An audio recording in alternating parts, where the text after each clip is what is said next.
ये उस दौर की बात है जब नबी करीम सल्लल्लाहु अलैहि वसल्लम बहुत छोटे थे। एक दिन हजरत आमीना अपने प्यारे बेटे मोहम्मद सल्लल्लाहु अलैहि वसल्लम के पास बैठी हुई थी। वो मोहब्बत से उनके बालों में हाथ फेर रही थी। उनके चेहरे पर सुकून था, लेकिन दिल के अंदर एक छुपा हुआ दर्द मौजूद था। उसी दौरान नबी करीम सल्लल्लाहु अलैहि वसल्लम ने मासूमियत से सवाल किया, अम्मी जान, मेरे अब्बा जान कहाँ हैं?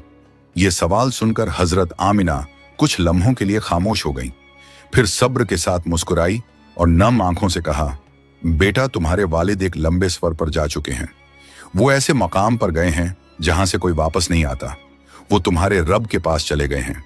ये अल्फाज नन्हे मोहम्मद सल्लल्लाहु अलैहि वसल्लम के मासूम दिल में गहराई तक उतर गए। उन्होंने हैरानी से अपनी अम्मी जान की आंखों की तरफ देखा और नरमी से पूछा, अम्मी जान, क्या मेरे अब्बा जान बहुत दूर चले गए हैं? क्या मैं उनसे कभी नहीं मिल सकता? नन्हे मोहम्मद सल्लल्लाहु अलैहि वसल्लम के मुंह से ये अल्फाज सुनकर हजरत आमिना के लबों पर खामोशी छा गई। कुछ लम्हे यूं ही गुजर गए। फिर उन्होंने अपने बेटे को सीने से लगा लिया। अपने दिल को संभालते हुए आहिस्ता आवाज में बोली, बेटा, तुम्हारे अब्बा तुम्हारी पैदाइश से पहले ही अल्लाह के बुलावे पर इस दुनिया से रुखसार हो गए थे। उनका जिस्म मुबारक मदीना मुनव्वरा यानी यसरिब की मिट्टी में आराम फरमा रहा है।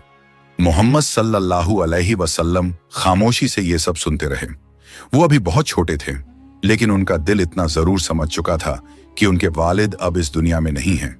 उनके दिल के किसी कोने में एक ख्वाहिश जाग उठी, काश मैं अपने अब्बा जान को देख पाता, काश उनकी कब्र मुबारक के पास जाकर उनके लिए दुआ कर पाता।